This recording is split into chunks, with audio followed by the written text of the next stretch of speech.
कौन ब्रह्मा का पिता है, कौन विष्णु की मां, शंकर का दादा कौन है, हमको दे बता। ये जानने के लिए कृपया सुनिए।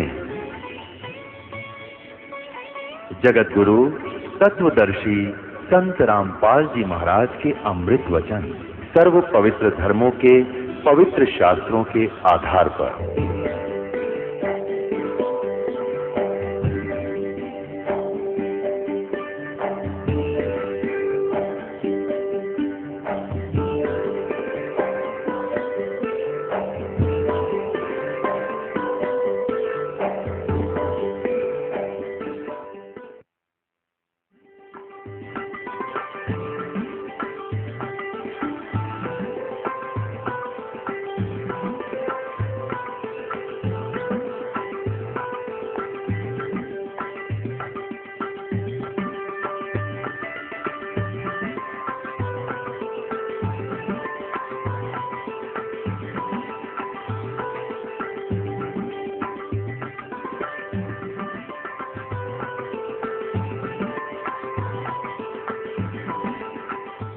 यजुर्वेद अध्याय नंबर 40 के मंत्र नंबर 15 में स्पष्ट किया है कि वायु अनिलम बसमांतम अथिदम अमृतम, वायु अनिलम अमृतम अथिदम बसमांतम शरीरम, ओम कर्तु समर किलवे समर और कर्तुम समर।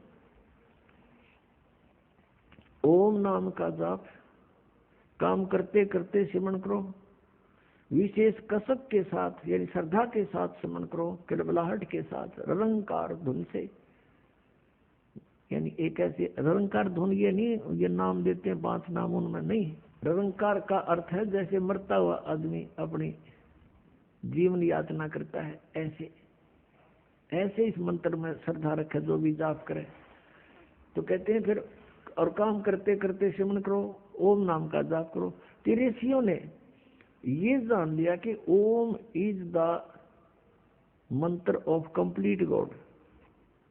इन्होंने जैसे यजुर्वेद अध्याय नंबर 40 के श्लोक नंबर 15 में तो ब्रह्म अपने विषय में बता रहा है कि मुझ ब्रह्म का ये एक ओम मंत्र है। यजुर्वेद के 40 में जाए कि अंतिम श्लोक अंतिम अध्याय इस यजुर्वेद का, उसमें स्पष्ट कर दिया है। गीता ज्ञानदाता कहता है कि वो पूर्ण परमात्मा तो प्रोक्ष है, वो तो गुप्त है, वो तो ऊपर सतलोक में रहता, तेजो में लोक में रहता है, और मैं ब्रह्म हूँ, मेरा ओम मंत्र है। मैं ब्रह्म खम माने अंतरिक्ष में रहता हूँ, यानी ब्रह्म लोक में रहता हूँ। मेरी साधना करेगा तो मुझे प्राप्त होगा। तो यह कंसेप्ट क्लियर कर दिया कि वो तो प्रोक्ष है। और फिर उस प्रोक्ष परमात्मा को, गुप्त परमात्मा को, जैसे संसार रूपी वृक्ष की जड़ें जमीन में गुप्त रहती हैं, वो प्रोक्ष है और वहीं से सब कुछ हो रहा है। तो जैसे गीता जी अध्याय नंबर 4 के श्लोक नंबर 32 और 34 में कहा है कि उस तत्व ज्ञान को जो परमात्मा ने आकर बोला है वो तत्व ज्ञान है सच्चिदानंद घन ब्रह्म की वाणी में। उस ज्ञान को तत्वदर्शी संतों के पास जाकर समझो, उनको दंडवत प्रणाम करने से और फिर नम्रता पूर्वक प्रश्न करने से वो तत्वदर्शी संत तुझे उस परमात्मा के बारे में जानकारी देंगे। गीता ज्ञानदाता कहता मैं नहीं जानता उसके विषय।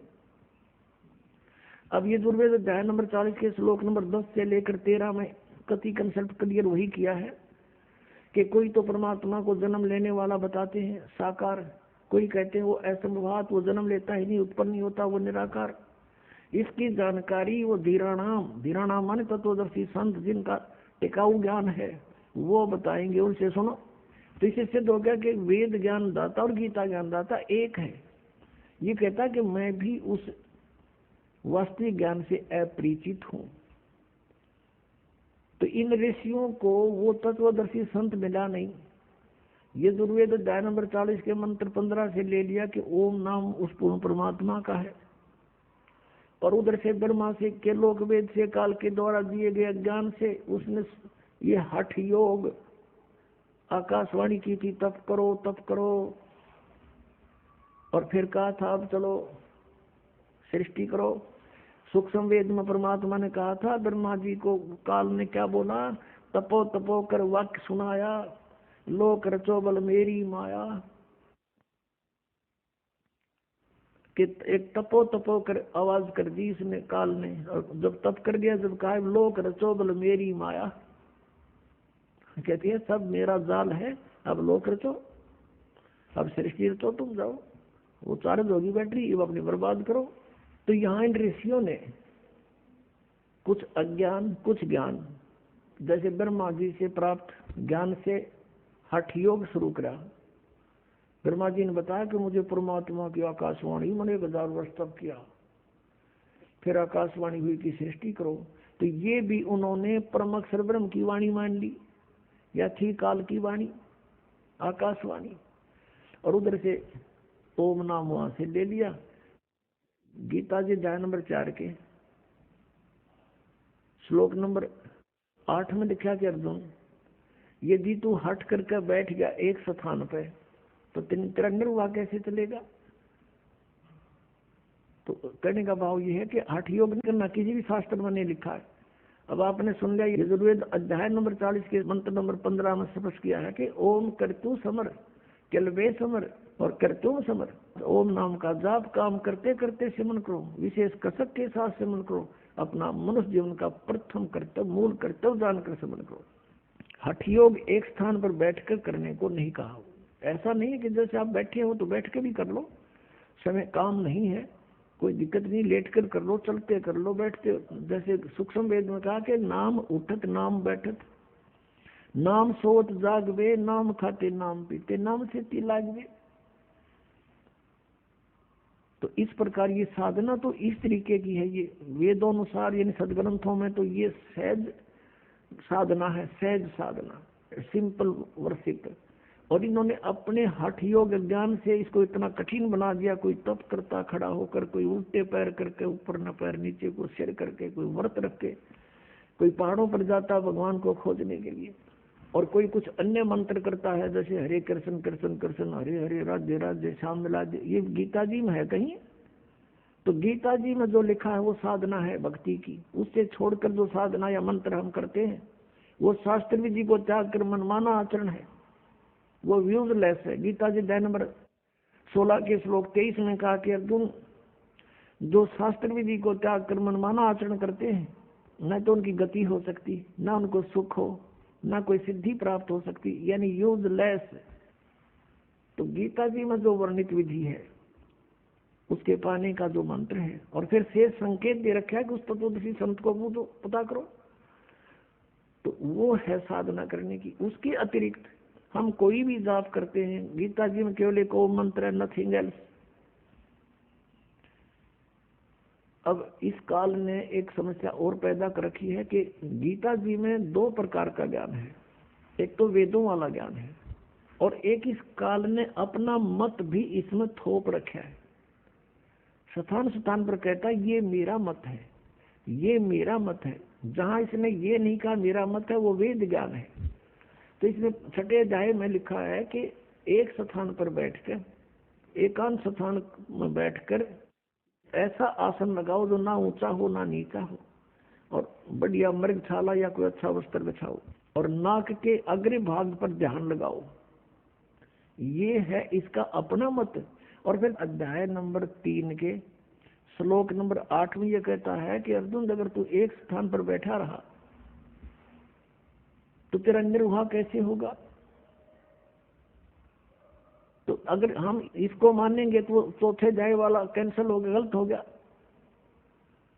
तो इस प्रकार हमने जहां पर इसने ये अज्ञान हमें दिया है, वो इसका मत है वो अलग है, जो वेद ज्ञान है उसको ग्रहण करना है।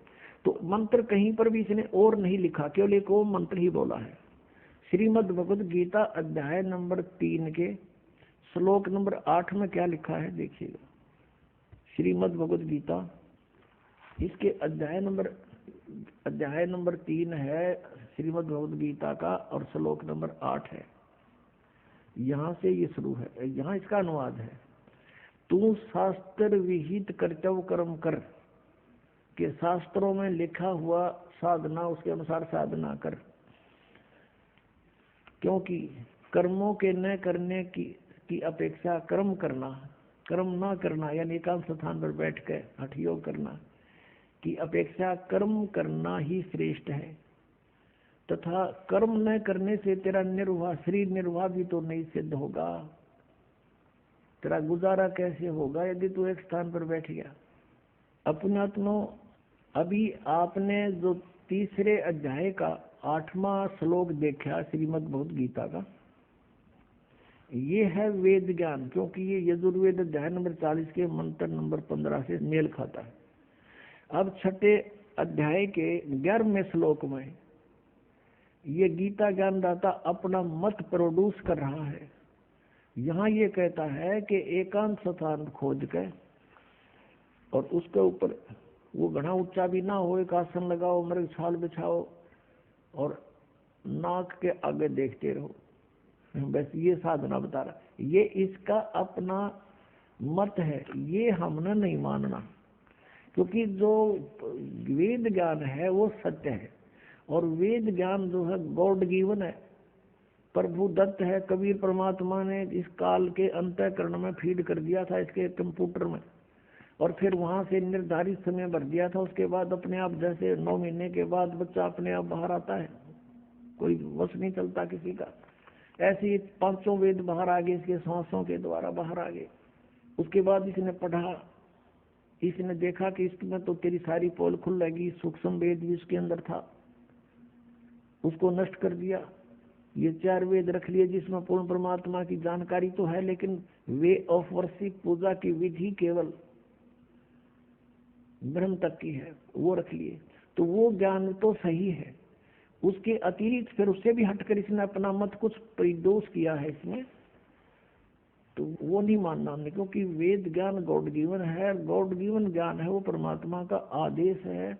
उस आदेश से हटकर हम किसी अधिकारी का आदेश पालन करके और कानून भंग करेंगे तो हम दोषी हो जाएंगे। हमने ये भी ध्यान रखना। ये देखिएगा श्रीमद् भगवद गीता अध्याय नंबर 6, श्रीमद् भगवद गीता अध्याय नंबर 6 और ये है 11 श्लोक में 11वां श्लोक। शुद्ध भूमि पर जिसके कर्म से कुसा यानी डाब, घास, मृगछाला और वस्त्र बिछे हैं, यानी पहले डाब हो, फिर मृगछाला हो, फिर उसके ऊपर वस्त्र बिछे हो, और न ऊंचा और न बहुत नीचा हो, ऐसे अपने आसन को स्थिर स्थापन करे। फिर है उस आसन पर बैठकर चित्त और इंद्रियों की क्रियाओं को वश में रखते हुए मन को एकाग्र करके अंतःकरण की शुद्धि के लिए योग का अभ्यास करे। तेरे में देखो, काया, सिर और गले को समान एवं अचल यानी सीधा रखकर धारण करके और स्थिर होकर अपनी, वैसे यहाँ से ये 10 में से शुरू होता है, इसकी सारी क्रिया यहाँ से 10 में से शुरू होती है कि मन और इंद्रियों सहित शरीर को वश में रखने वाले आशा रहित, संग्रह रहित योगी अकेला ही एकांत स्थान में स्थिर होकर आत्मा को निरंतर परमात्मा में लगावे। परमात्मा में, अपने में नहीं। आगे फिर देखो, अब 11वां हमने पढ़ लिया कि शुद्ध भूमि पर एकांत स्थान तो ऊपर पढ़ लिया। कर्म से ये पहले डाब बिछी हो, फिर मृगछाला हो, फिर वस्त्र बिछे हो, ऐसा आसन लावे, ना घना ऊंचा हो ना ज्यादा नीचा हो। इस प्रकार अपने आसन को स्थिर स्थापन करे। फिर 12वें में कहा है कि उस आसन पर बैठकर चित्त और इंद्रियों को क्रियाओं को वश में रखते हुए मन को एकाग्र करके अंतःकरण की शुद्धि के लिए योग का अभ्यास करे। अब 13वें में, छठे अध्याय का 13वां पढ़ रहे हैं। काया, सिर और गले को सम्मान एवं अचल करके धारण करके और स्थिर होकर अपनी यानी एक स्थान पर डट कर बैठे। अपनी नासिका के अग्रभाग पर दृष्टि जमाकर अन्य दिशाओं को न देखता हुआ। अब ये हम देख रहे 14वां। ब्रह्मचारी के व्रत में स्थित, भय रहित, भली बाती अंतःकरण वाला, सावधान होकर योगी मन को रोक के मुझ में चित वाला, मेरे में प्राण होकर स्थित होए। अब यहाँ फिर इसका मतलब रहा ये वश में किए हुए मन वाला योगी इस प्रकार आत्मा को निरंतर मुझ में प्रवेश करके मुझ परमेश्वर के रूप में लगाता हुआ मुझ में रहने वाली मुझ में रहने वाली यानी मेरे तक ही सीमित ब्रह्मलोक में जाने वाली परमानंद की परिकाष्ठा रूप शांतिम को अधिगच्छन्ति प्राप्त होता है।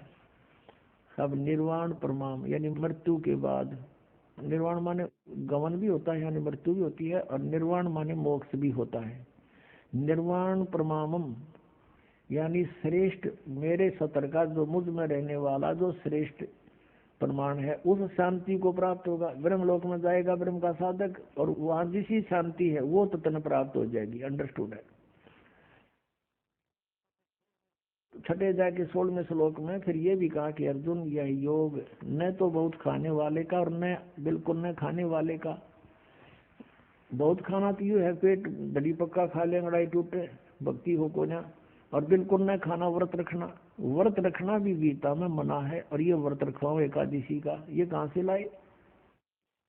और न बहुत सहन करने वाले सोने वाले का, और न अधिक जागने वाले का सिद्ध होता है। यानी अब ये साधना भी जो इसने बताई है काल भगवान ने ब्रह्म ने,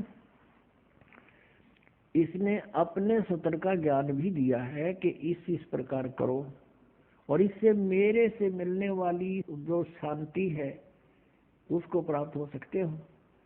और ब्रह्म से जिसी शांति मिला पता ही है, ब्रह्मलोक में गए वहां से फिर जन्म मृत्यु में जैसे चुनक ऋषि की चल रही है ये क्रिया, उसके लिए बताया जा रहा है।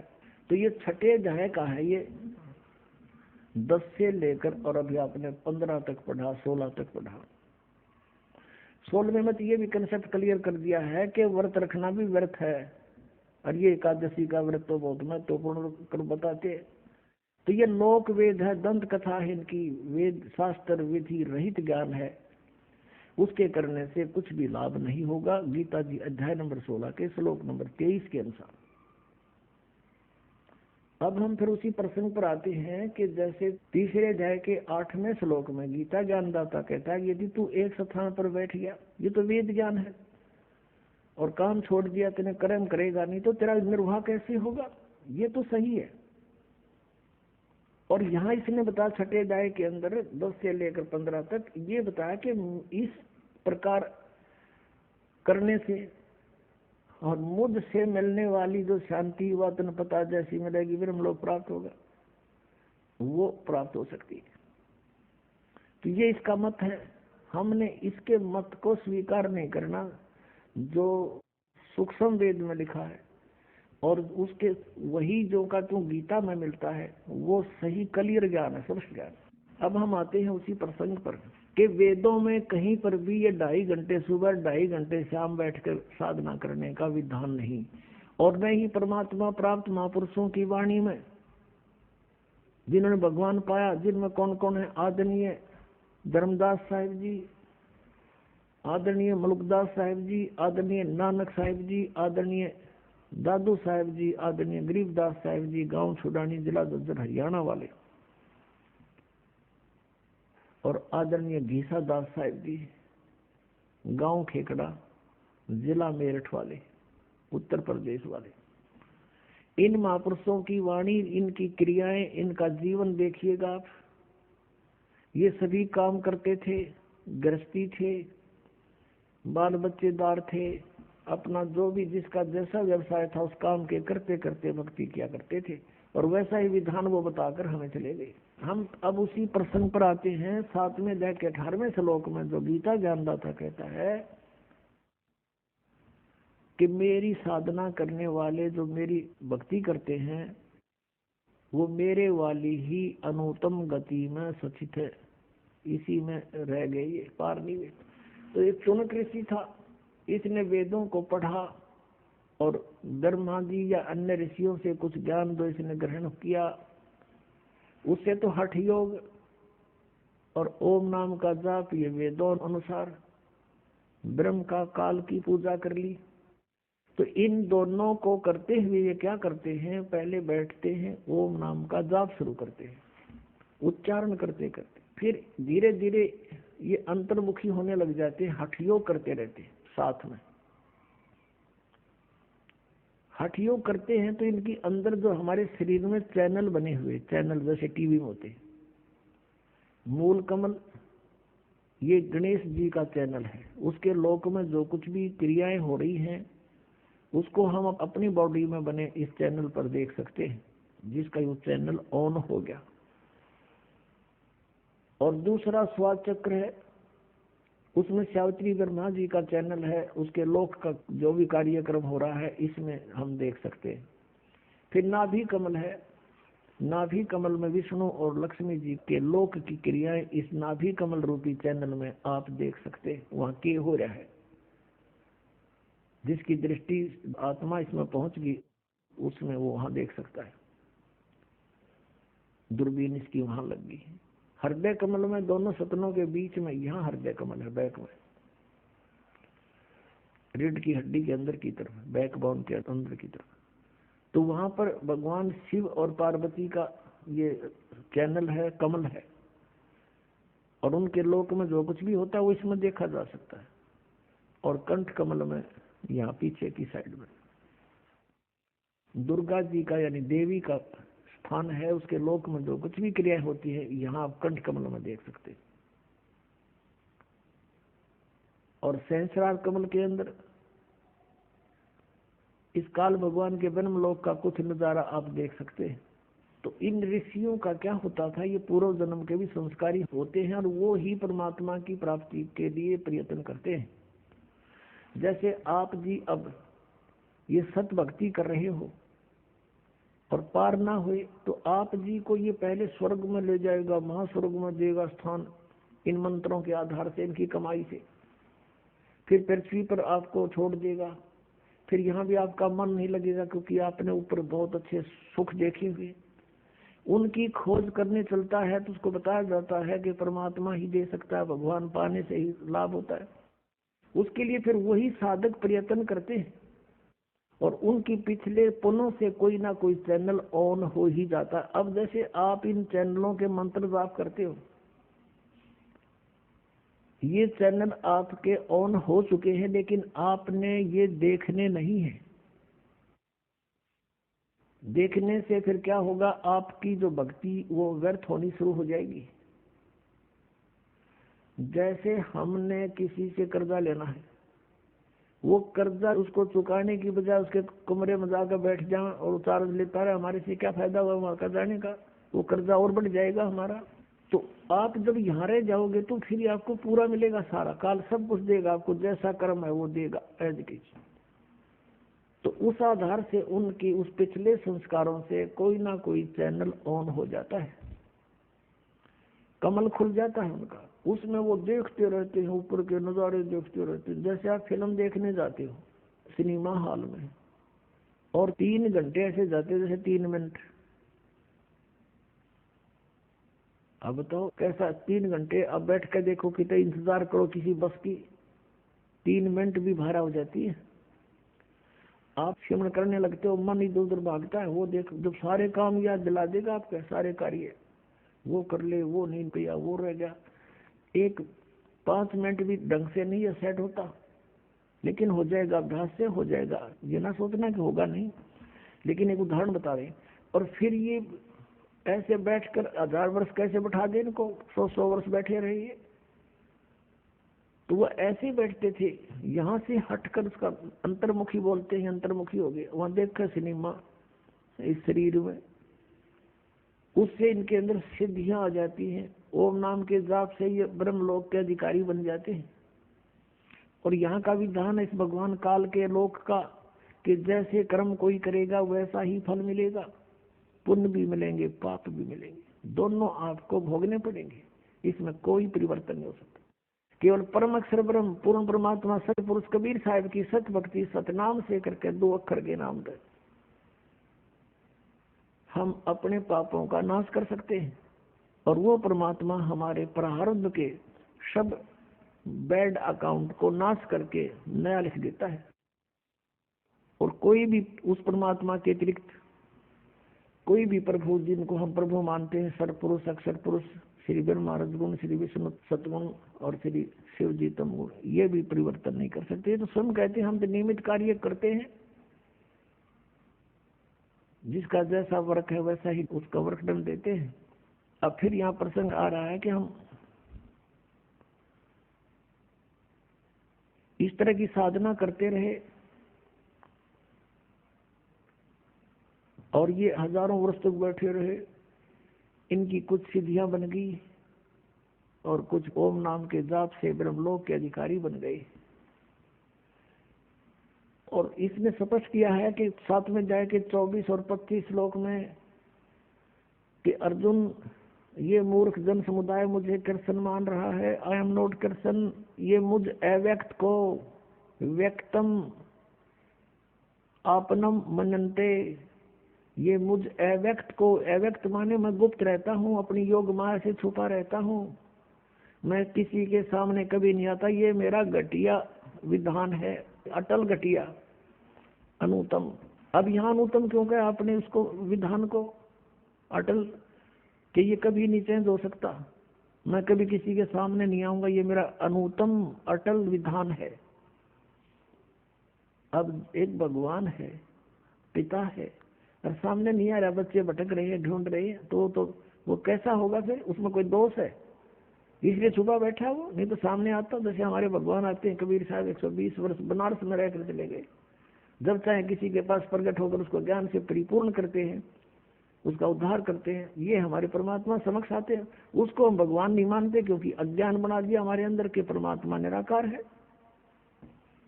हम इस आधार से उस भगवान को नहीं पहचान पाए थे अभी तक। अब इस तत्व ज्ञान के प्रकाश में हम भगवान को पहचानेंगे और यथार्थ भक्ति मार्ग को जानेंगे। अब प्रश्न चल रहा है कि वो शौनक ऋषि जैसे जो महापुरुष थे, उन्होंने हठ योग किया और इसने ये कसम खाई है, प्रतिज्ञा कर रखी है 7वें अध्याय के 24-25 में कि मैं कभी भी किसी के समक्ष नहीं आऊंगा। और ये मुझे कृष्ण मान रहे हैं, मुझ अव्यक्त को व्यक्ति आपनम मनन्ते, ये मुझे इस व्यक्ति रूप में मान रहे, श्री कृष्ण रूप में। अब श्री कृष्ण में होगा कि मैं व्यक्ति नहीं हूँ, तो ये तो बात सच्ची थोड़ी, तो स्पष्ट करें व्यक्ति रूप में। वो बोल रहा है श्री कृष्ण में और मैं छुपा रहता हूँ अपनी योग माया से। और श्री कृष्ण जी तो प्रगट है, वो छुपा कहाँ है? तो इस प्रकार ये सब गुप्त कार्य करता है। गीता जी अध्याय नंबर 4 के श्लोक नंबर 8 और 9 में ये कहता है, मेरे और तेरे बहुत जन्म हो चुके, तू नहीं जानता, मैं जानता हूँ। और मेरे कर्म और जन्म अलौकिक है। इसके कर्म ऐसे अलौकिक हैं, ये समझ आता नहीं। किसी में प्रवेश करके जो बोलना है करना है वो कर देता है।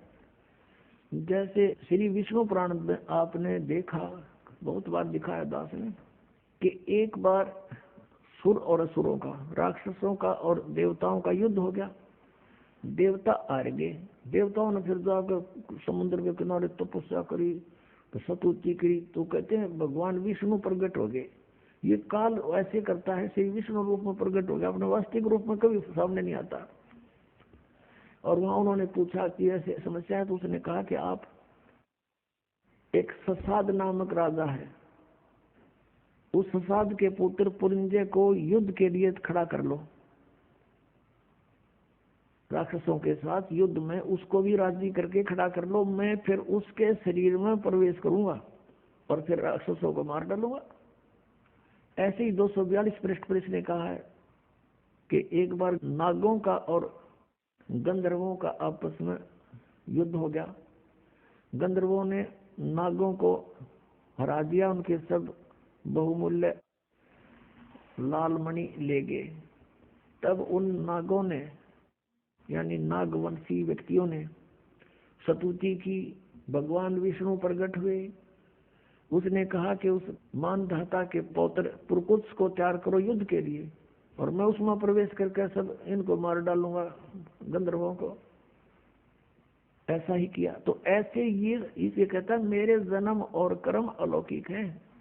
अब यहाँ ये कहता है कि 7वें अध्याय के 24-25वें श्लोक में गीता जी में कि मेरे को ये नहीं समझ पा रहे, मैंने प्रतिज्ञा कर रखी है, मेरा अटल घटिया नियम है, अनुत्तम नियम है कि मैं कभी किसी के समक्ष अपने वास्तविक रूप में नहीं आता, अपनी योग माया से छुपा रहता हूँ, गुप्त रहता हूँ। तो पुण्यात्मा, अब इन ऋषियों ने हठ योग किया, हजारों वर्ष तक साधना की। अब इसने कहा कि अब जैसे गीता जी अध्याय नंबर 11 के श्लोक नंबर 47-48 में कंसेप्ट क्लियर कर दिया गीता ज्ञानदाता। कि मेरा ये है वो रूप, स्वरूप, विराट रूप जो मैं तुझे दिखा रहा हूँ। ये है मेरा काल रूप, ओरिजिनल रूप, ओरिजिनल बॉडी। और ये तेरे से अतिरिक्त पहले कभी किसी ने नहीं देखा। और न ही मेरी प्राप्ति यानी मेरे दर्शन, इस रूप के दर्शन, मेरे दर्शन, न वेदों में वर्णित विधि से, न कोई जप से, न किसी तप से, न किसी क्रियाओं से, न यज्ञ से मेरे दर्शन, मेरी प्राप्ति नहीं हो सकती, मेरे इस रूप के दर्शन नहीं हो सकते। अपने आत्माओं कंसेप्ट क्लियर हो गया कि वेदों में वर्णित विधि से भगवान प्राप्ति नहीं हो सकती। यही कारण रहा कि इन्होंने वेदों के आधार से साधनाएं की, ओम नाम का जाप और हठ योग और ये किए सारे, इनसे परमात्मा के दर्शन तो हुए नहीं। इन्होंने समाधि दशा में देखा, किसी ने तो कहा मुझे केवल प्रकाश दिखाई देता, वो सहस्रार कमल में चले गए। और किसी ने कहा कि समाधि दशा में मुझे ब्रह्मा जी के दर्शन हुए। कोई कहता मुझे विष्णु जी के रूप में दर्शन हुए, ये पूर्ण परमात्मा है। कोई कहता मुझे शिव जी के दर्शन हुए, यही समर्थ शक्ति है। ये काल ऐसा छल करता है, अपने ओरिजिनल रूप में किसी को दर्शन नहीं देता। ये किसी का अन्य का रूप बना लेता, जैसे अपने तीनों पुत्रों में से किसी का भी रूप बना करके समाधि दशा में दर्शन दे देता है और उसको कह देता तथास्तु। वो ये सोचता है कि ये खड़ा हो यहाँ तो जा अपना धंधा लग गए, नाड़ बैठे रहेंगे सारे, कैसी बात बनेगी। इसलिए वो अपने वास्तविक रूप में दर्शन ना दे करके इनको भ्रमित कर देता है। तो वो साधक ये सोच लेता है कि मैंने समाधि दशा में श्री विष्णु जी को देखा, ये समर्थ शक्ति है। और इन्होंने कहा है उस समाधि दशा में, समाधि के अंदर कि मैं सर्वशक्तिमान हूँ मैं। तो ये सोच लेते हैं ये काल का पुत्र विष्णु ही सर्वशक्तिमान है, उसको जाकर डंडोरा पीट देते हैं, उसके विषय में डंडोरा पीट देते हैं, मुनादी कर देते हैं कि ये पूर्ण परमात्मा है, ये छुपाए हुए अपने आप को। इससे श्री विष्णु जी को भ्रम हो गया कि मैं ही शायद परमात्मा हूँ, क्योंकि सब कहने लगे। और जिनको ब्रह्मा जी के रूप में दर्शन दिया, उन्होंने कहा कि ब्रह्मा जी सर्वशक्तिमान है, ये समर्थ है, मैंने समाधि में इनके दर्शन हुए हैं। तो उन्होंने ब्रह्मा जी की डंडोरा की मुनादी कर दी कि ये समर्थ शक्ति है। और जिसको शिव जी के रूप में दर्शन दिए, उसने उनके बारे में कह दिया कि ये समर्थ शक्ति है और ये सर्वेश्वर है, ये काल के पुत्र। और ये करता खेल सारे ये काल है, ब्रह्म है, सरपुरुष है, ये इनके रूपों में आकर दर्शन दे देता है। जैसे ब्रह्मा और विष्णु जी का इसी कारण से झगड़ा हो गया। ब्रह्मा जी को भ्रम हो गया मैं सृष्टि उत्पत्ति करता हूँ, विष्णु जी को भ्रम हो गया कि ब्रह्मा तो मेरी नाभि कमल में प्रकट हुआ है तो मेरा पुत्र है। इस बात पर झगड़ा हो गया। वो कहे मैं तेरा बाप, वो कहे मैं तेरा बाप। विष्णु कहे ब्रह्मा जी को मैं तेरा बाप, ब्रह्मा जी कहता मैं तेरा बाप, मैं सारी सृष्टि का पिता हूँ, जगत पिता हूँ, उत्पत्ति करता हूँ। तो उस समय इस काल भगवान ने इनके बीच में एक स्तंभ खड़ा कर दिया, पिलर, जिसको शिवलिंग बोलते हैं। तेजो में शिवलिंग, लिंग माने स्तंभ। वो खड़ा, ये फिर झगड़ा करना भूल गए। हम लंबा चैप्टर ना करते, इसको संक्षेप में कहते हैं। तो वहां पर ये अपने पुत्र शिव जी के रूप में आ गया वहां पर, और दुर्गा को लिया ये पार्वती रूप में। और फिर इनको उपदेश देने लगा कि तुमने अपने आप को भगवान मान लिया, बहुत बड़ी गलती की है। यू आर नॉट गॉड, तुम ईश नहीं हो। तो इस प्रकार ये इसने प्रतिज्ञा कर रखी है कि मैं अपने वास्तविक रूप में कभी किसी के सामने नहीं आऊंगा, अपनी योग माया से छुपा रहता हूँ। अपने ओरिजिनल रूप के ऊपर इसने और दूसरा रूप धारण करके आके खड़ा हो गया। तो ऐसे इन ऋषियों ने जो साधनाएं की, हठ योग किए, टुणक जैसे ऋषियों ने, परमात्मा मिला नहीं। किसी को प्रकाश रूप में दिखाई देगा। इन्होंने फिर ये बता दिया कि परमात्मा निराकार है, परमात्मा निराकार है, उसका समाधि दशा में केवल प्रकाश देखा जाता है। अब इनको कोई पूछे, बूढ़ी आत्माओं को, कोई ये कहे कि हमने सूर्य का प्रकाश देखा और सूर्य निराकार है, तो बताओ कोई अकल है उसमें? अब जैसे आप यहाँ शेड के अंदर बैठे हो, आपको बाहर प्रकाश दिखाई देता है, तो आपने किसी को बता दिया कि सूर्य का प्रकाश दिखाई देता, बाहर रोशनी बहुत है, और वो अंधा सुन रहा हो कोई। अब उस अंधे ने उस आंखों वालों से इतना तो सुन लिया कि परमात्मा का प्रकाश दिखाई दे रहा है, फिर वो आगे अंधों में ही लग गया प्रवचन करने। कहते सूर्य का मैंने प्रकाश देख लिया, मेरी आंखें आ गई हैं। तो वो अंधे पूछते हैं तो सूर्य कैसा है? वो कहता सूर्य तो निराकार है, दिखाई थोड़ा देता है। अब उस अज्ञानी ने किसी से, आंखों वाले से सिर्फ इनकम्प्लीट नॉलेज सुन लिया, पूरा नहीं सुना, अधूरा ज्ञान सुना, और उससे स्वयं ही पाक किया वो। फिर प्रभु अंधों में अंधा ही अपने आप को आंखों वाला सिद्ध करने की कुचेष्टा करता हुआ कहता है कि मैं सूर्य का प्रकाश देखता हूँ। फिर उससे कोई पूछता है कि सूर्य कैसा है? वो तो निराकार है, दिखाई थोड़ी ही देता है। तो इन अज्ञानियों की आज तक ये थ्योरी थी, ये विधान था, ये सिद्धांत था कि परमात्मा का केवल प्रकाश देखा जाता है और परमात्मा निराकार है। ये कोई बात हुई?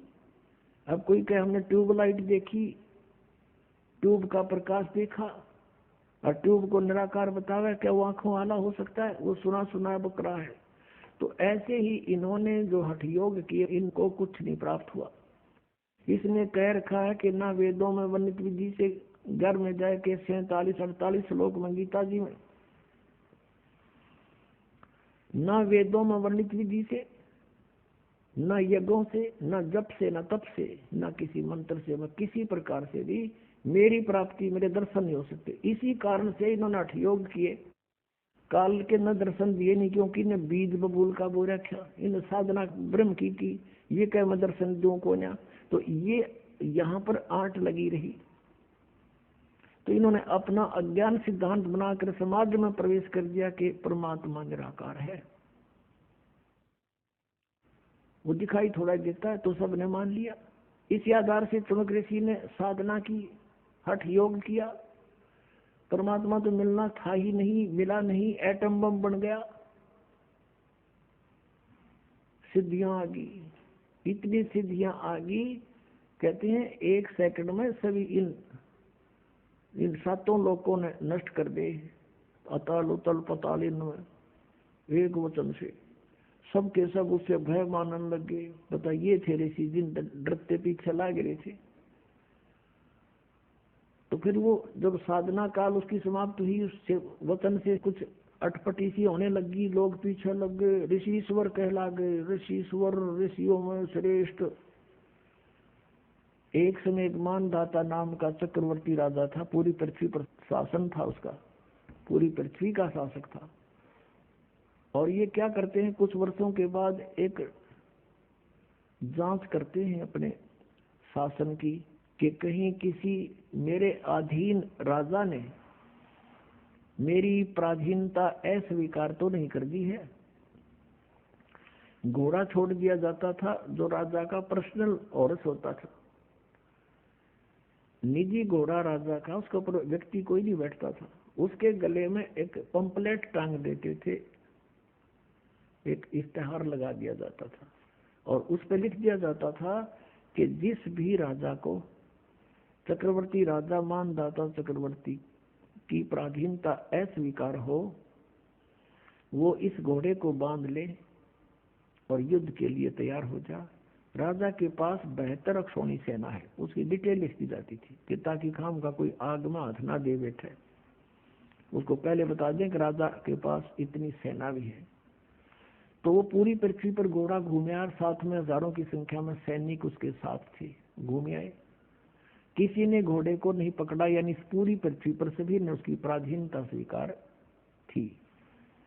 जब वो जा रहे थे तब भी चुनक ऋषि ने देखे कि घोड़े पर कोई भी निसवार है और बाकी सब घोड़े पर बैठे हैं, क्या कारण है। वापस जब आए, ऋषि से रहा नहीं गया, उसने कारण जाना कि इस घोड़े पर क्यों नहीं बैठा भाई कोई भी, क्या बात है। तब उसको बताया गया कि ये राजा मानधाता चक्रवर्ती का घोड़ा है, इस पर किसी को अलाउड नहीं बैठने का, और इसके गले में जो पंपलेट लिखा है, इसमें लिखा है ऐसे ऐसे, और ये पूरी पृथ्वी पर घूम रहा है। किसी ने भी राजा के साथ युद्ध करने की चेष्टा नहीं की, किसी की हिम्मत नहीं बनी। अब चुनकेसी ने कहा कि क्या तुम्हारे चक्रवर्ती राजा मानधाता का किसी ने युद्ध नहीं स्वीकार किया? तो सैनिक तो होते ही हैं, ये कुबोल भी होता है एक आधा, दो सिपाही होते हैं। उसने कहा कि है किसी में हिम्मत, उसकी जाड़ फोड़ दे हम, हमारे राजा के पास बेहतर सोनी सेना है।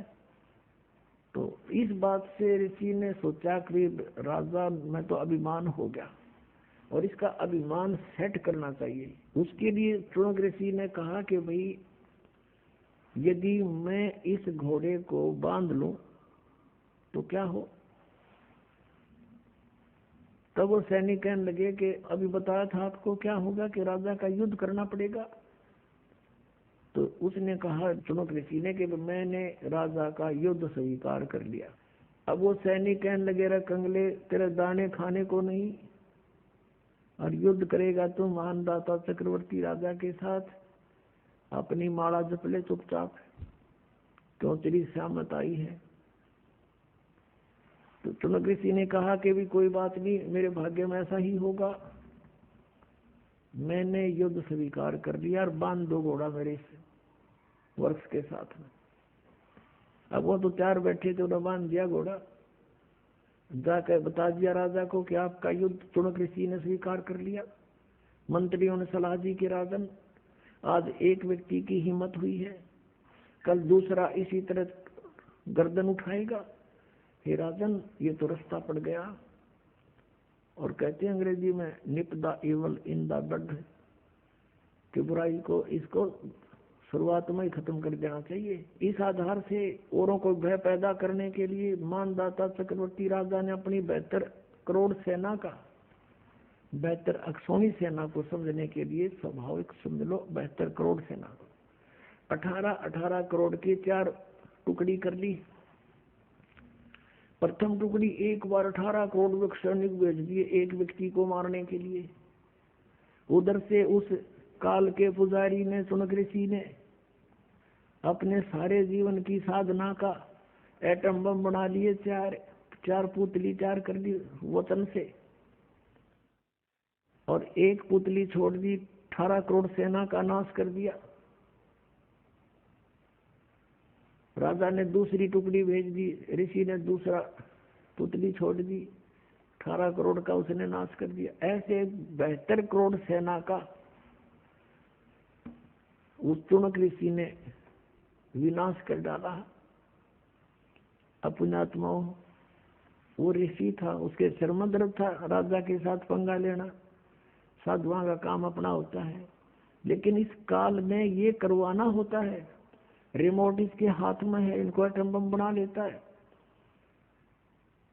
और फिर इनके किए हुए कर्म इन्हीं के सिर पे रख देता है। अब चुनक ऋषि ने जो ओम नाम का जाप और हठ योग किया, उससे उसका तप बन गया और ओम नाम के जाप से ब्रह्मलोक के लिए अधिकारी बन गया। और जो उसके बाद उसका पुण्य वहां समाप्त हो लेगा, ब्रह्मलोक में जाने के बाद वापस आएगा, पृथ्वी पर राजा बनेगा, तब से राज्य प्राप्त होता है।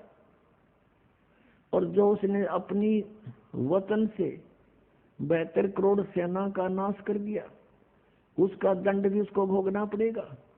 चाहे कोई वतन से मारो, चाहे कोई विष देकर मारो, चाहे कोई गोली से मारो, लाठी से मारो, वो अपराधी है। परमात्मा उसको अवश्य दंड देता है। और यहाँ का विधान है कि जैसे कर्म जिसने किए हैं दोनों भोगने पड़ेंगे। आपके दोनों अकाउंट ओपन हैं, बुरे अलग डिपॉजिट होते हैं और अच्छे अलग जमा होते हैं, और दोनों भोगने पड़ेंगे। जब ये ऋषि अपने सब पुण्यों का नाश कर लेगा और राज्य भी भोग लेगा, उसके बाद ये कुत्ते की योनि में जाएगा, इसके सिर में कीड़े पड़ेंगे और फिर ये सिर मारता फिरा करेगा। एक साधु और उसका शिष्य जा रहे थे, रास्ते में एक मछियारा मछली पकड़ रहा था और जाल भर के बाहर डाल देता था, तरफ तरफ के मर रही थी। उस शिष्य ने पूछा, हे गुरुदेव, इस अपराधी प्राणी को क्या दंड मिलेगा? गुरु जी चुप रहे कि आजा बेटा, फिर कभी बताऊंगा। 4-5 वर्ष के बाद गुरु शिष्य दोनों कहीं से गुजर रहे थे। वहां एक हाथी का बच्चा उछल कूद मचाता हुआ और 2 पेड़ों के बीच में फंस गया। वो बिल्कुल निकट निकट थे। उसमें से ऐसे झटकम पटकम होकर बाहर निकलने की खूब चेष्टा करते हुए उसकी सारी खाल छुल गई और किसी भी तरह वो बाहर अवश्य आ गया, लेकिन उसमें कीड़े पड़ गए उसके जख्म में, और वो पड़ा पड़ा चिल्ला रहा है और करोड़ों कीड़े उसको खा रहे हैं, नोच रहे हैं मोटे मोटे। तब शिष्य ने पूछा कि हे गुरुदेव, इस प्राणी को कौन सा दंड भोगने को मिल रहा है? उसने गुरु ने मुंह खोला कि बेटा, आपको याद होगा एक समय एक मछियारा मछली पकड़ रहा था। कहाँ गुरुदेव, आपने प्रश्न किया था इसको क्या सजा मिलेगी? कहाँ गुरुदेव, कि ये वही मछियारा है, ये हाथी का बच्चा, और जितनी मछलियां आज इसके मांस को खा रहे हैं, नोच रहे हैं, ये कीड़े बनकर। तो पुण्यात्मा, श्रीमद् भगवद गीता अध्याय नंबर 7 के श्लोक नंबर 29 में कहा है कि जो तत्ब्रह्म से और पूरे अध्यात्म ज्ञान से और सभी कर्मों से परिचित है, वो व्यक्ति केवल जरा और मन से ही छूटने का प्रयत्न करता है। तो ये अखिल कर्म, ये सारे कर्म ऐसे समझने पड़ेंगे अपने। परमात्मा ने लिखा है कि तुमने उस दरगाह का मैल नहीं देखा और धर्मराज के तिल तिल का लेखा। आज तुम गलतियां करते हो, रिश्वत लेते हो, किसी के साथ 100 मिलावट करते हो, डाके मारते हो, चोरी करते हो, एक एक तिल का हिसाब होगा वहां पर। तुमने उसका पता नहीं, इसलिए तुम विष खा रहे हो। अब फिर हम वही आते हैं कि 7वें अध्याय के 18वें श्लोक में गीता ज्ञानदाता ने अपनी गति को अनुत्तम क्यों कहा, अश्रेष्ठ क्यों कहा, घटिया क्यों कहा, बैड क्यों कहा? अब इसलिए कहा कि ना तो परमात्मा प्राप्ति हो सकती, पूर्ण मोक्ष नहीं होता, जन्म मृत्यु समाप्त नहीं होती। गीता ज्ञानदाता कहता मेरे भी जन्म मृत्यु होते हैं अर्जुन, तेरे भी होते हैं। यानी वो शाश्वत स्थान ब्रह्म साधना से प्राप्त नहीं होता, जहां जाने के बाद साधक ब्रह्म शांति को प्राप्त होता है। गीता के अध्याय नंबर 18 के श्लोक नंबर 62 में जिसके विषय में कहा कि अर्जुन तू सर्वभाव से उस परमेश्वर की शरण में जा, उसकी कृपा से तू परम शांति को, सनातन परम धाम को प्राप्त होगा। फिर 15 में जाए कि 1 से 4 में कहा है कि तत्वदर्शी संत के मिलने के उपरांत परमेश्वर के उस परम पद की खोज करनी चाहिए, जहां जाने के बाद साधक फिर लौटकर कभी संसार में नहीं आते, केवल उसी की भक्ति करो। गीता ज्ञानदाता स्पष्ट करता है। और अपने विषय में 4थे अध्याय के 5 से लेकर 9 तक और दूसरे अध्याय के 12 में 10वें अध्याय के 2 में कहता है कि अर्जुन तेरे मेरे बहुत जन्म हो चुके, तो नहीं जानता मैं जानता हूँ, मेरे जन्म और कर्म अलौकिक है। और मेरा ओम नाम है 8वें अध्याय के 13वें श्लोक में। ओम नाम के जाप से जो मिलने वाली गति मेरी सबसे उत्तम गति है, श्रेष्ठ गति है, परम गति है मेरी। और वो गति कहाँ है? ब्रह्मलोक में जाना। ब्रह्मलोक में गए हुए प्राणी फिर पुनर्वृत्ति में आते हैं। इसलिए 7वें अध्याय के 18वें श्लोक में कहा कि ज्ञानी आत्मा है तो अच्छी, इनको परमात्मा पाने के लिए न समर्पण कर दिया, हजारों वर्षों तक अपने शरीर को नष्ट होने की परवाह भी ना करते हुए भक्ति करते रहे, लेकिन इनको वो मार्ग नहीं मिला जिससे पूर्ण मोक्ष हो सकता है। ये मेरे वाली अनुत्तम अश्रेष्ठ घटिया गति में ही सचित रहे। और यहाँ परमेश्वर ने कहा है कि 72 अक्षौणी खा गया वो चुनक ऋषि सुवर एक, दे धारे जोरा फिर ये सभी काल के भेख। 72 अक्षौणी खा गया वो चुनक ऋषि सुवर एक ही, ब्रह्म का पुजारी, काल का पुजारी, ऋषियों में श्रेष्ठ उसके ये कर्म, और दे धारे जोरा फिर ये सभी काल के भेख। फिर कहा कि दुर्वासा कोपे तहाँ समझने आई नीच, और 56 करोड़ यादव कटे मची रुद्र की कीच। अब इस उदाहरण को देंगे तो बहुत लंबा समय व्यतीत हो जाएगा। सत्संग का समय पूरा हुआ, फिर सुनाएंगे इस विशेष प्रकरण को। तो पुण्यात्माओं, आपका सौभाग्य है कि आपको सत्संग मिल रहा है। आपका सौभाग्य कि आपको इस समय जन्म है जब ये भगवान ने बैन उठा दिया कि सब पार हो जाओगे जो सतनाम ये 2 अक्षर का प्राप्त करके, और आपकी कई पीढ़ी तक का उद्धार होगा। अब ये सत्कर मान लेना। बोलो सतगुरुदेव।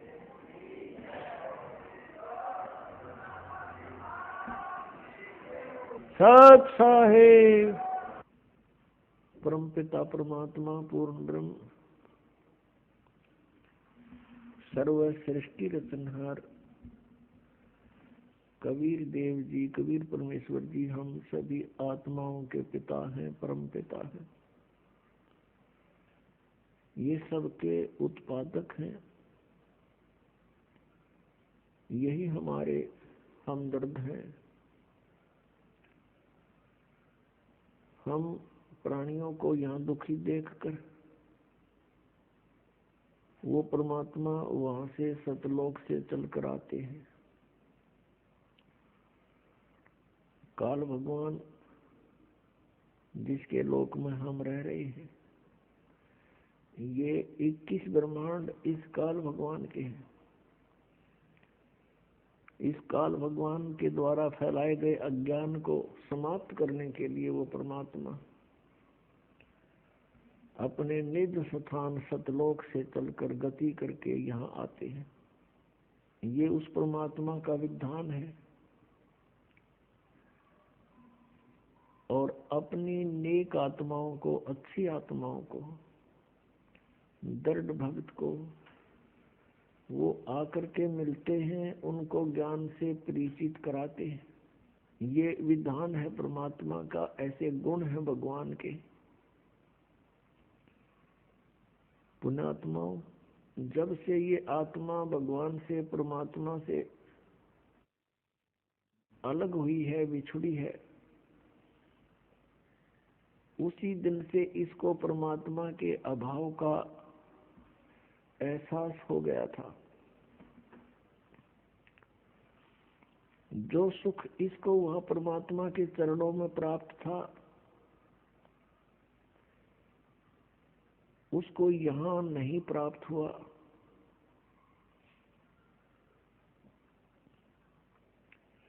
उसकी खोज में ये इधर उधर भटक रही है उसी दिन से।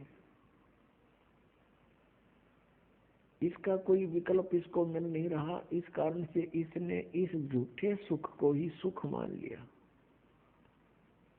इस काल भगवान ने हमें यहाँ उलझाए रखने के लिए हम एक दूसरे से जोड़ दिए। अपने ही रॉ मटेरियल से हम संतानोत्पत्ति करते हैं। उन्हीं को हम अपना मानकर उन्हीं में आसक्त रहते हैं। टाइम पास हो जाता है और ना जाने कब किसकी मृत्यु हो जाती है। छोटे छोटे बच्चे होते हैं, पिता की मृत्यु होगी, कोई और कमाने वाला नहीं। हाहाकार मचा हुआ है। जो लड़की उसकी ब्याही थी, उसका अब कोई वारिस नहीं। छोटे छोटे बच्चे, उनको कौन पाले और पोसे। जब तक हम ठीक रहते हैं तो हम इसको सुख मान रहे हैं। जब तक हमारे ऊपर कोई आपत्ति नहीं आती तो हम इसको सुख मान रहे हैं। और जिस समय ये आपत्ति आती है, फिर हम डकरा डकरा के रोते हैं। कार कोठियों को हम सुख मानते हैं, अधिक संपत्ति को हम सुख मानते हैं। तो हमने यही विकल्प मान लिया यहाँ कि यही सुख है। लेकिन आत्मा फिर भी संतुष्ट नहीं है। राजाओं ने राज त्याग दिए कि ये सुख ठीक नहीं, उनको अच्छा नहीं लगा वो। उन्होंने फिर परमात्मा, वो सुख कहाँ ढूंढना चाहा? जंगल में, वन में। क्योंकि परमात्मा मिलने से ही सर्व सुख प्राणी को होता है। तो जब से ये आत्मा भगवान से, परमात्मा कबीर देव जी से, सत्य पुरुष जी से विछुड़ी है, उसी दिन से उसकी खोज कर रही है। इस काल भगवान को डर लगा रहता है कि कहीं इन जीवों को परमात्मा का ज्ञान ना हो जाए। यदि इनको परमात्मा का ज्ञान हो गया, ये सभी यहाँ से भाग जाएंगे। यहाँ किसी की रुचि नहीं रहेगी। और इस काल भगवान को एक साप लगा हुआ है 1,00,000 मानव शरीरधारी प्राणियों का नित आहार करने का, जिसके लिए इसने हम सबको यहाँ पाल रखा है, रोक रखा है और बलपूर्वक हमसे सब क्रियाएं करा रहा है। परमेश्वर स्वयं आते हैं इस काल के द्वारा फैलाए गए अज्ञान को समाप्त करने के लिए। तब तक हम इतने अनजान बना दिए जाते हैं अज्ञानी ऋषि महर्षि संतों के द्वारा, गुरुओं के द्वारा, जो काल से प्रेरित काल के दूत बनकर आते हैं, कि हम परमात्मा को पहचान भी नहीं सकते, क्योंकि परमात्मा का विधान बदल दिया जाता है। परमात्मा पाने की विधि को सारा उल्टा करा दिया जाता है, जिस कारण से परमात्मा से मिलने वाले लाभ प्राणी को नहीं मिलते और धीरे धीरे ये नास्तिकता की ओर अग्रसर हो जाता है। वो दयालु परमात्मा फिर दया बख्शते हैं, अपने सतलोक को त्याग कर यहाँ आते हैं। अब ये जो समागम आज प्रारंभ हुआ है 7 दिवसीय, ये उस शुभ दिन के उपलक्ष्य में मनाया जा रहा है कि परमात्मा सत्य पुरुष अकाल मूर्त वो शब्द स्वरूपी राम परम अक्षर ब्रह्म यानी कबीर देव जी अपने सतलोक से चलकर आए थे और गांव छुड़ानी जिला झज्जर हरियाणा प्रांत भारत में आदरणीय गरीबदास साहिब जी को, जो 10 वर्ष के बच्चे थे उस समय, उनको उनके खेतों में जंगल में मिले थे, जहां गरीबदास साहिब जी गौवें चरा रहे थे। उनके साथ और भी बहुत से गवाले थे, पाली थे, कुछ बड़ी आयु के भी थे, कुछ छोटी आयु के थे। गरीबदास जी सबसे छोटी आयु के थे। तो वहां परमात्मा सतलोक से चलकर आए एक साधु रूप में, एक जिंदा महात्मा के रूप में आकर के वहां उपस्थित हुए। थोड़ी सी दूरी पर वह सतलोक से आकर नीचे पृथ्वी पर उतरे। वहां से पैदल चलकर आ रहे थे। 10 वर्षीय गरीबदास जी, साथ में अन्य जितने पाली थे 8, 7, 10 पाली और थे, कई सैकड़ों की संख्या में गौवें रखा करते थे। वो खाना खा रहे थे, सभी बच्चे और पाली, सभी गवाले खाना खा रहे थे। फाल्गुन उत्तरते की फाल्गुन सुधी द्वादशी सन 1727 को वो परमात्मा आकर के वहां खड़े हुए, उनके पास विराजमान हुए, उपस्थित हुए। तो ग्वालों ने पूछा कि महाराज जी, हे महात्मा जी, आओ भोजन खा लो। वो भोजन खा रहे थे। परमात्मा ने कहा भी भोजन तो मैं खा के आया हूं। फिर जैसे प्रसंग चलता है, पूछते हैं कहां से आए हो, कौन सा आपका गांव है। परमेश्वर ने कहा कि मेरा गांव सतलोक है और मैं वहां अपने गांव से खाना खा के आया हूं।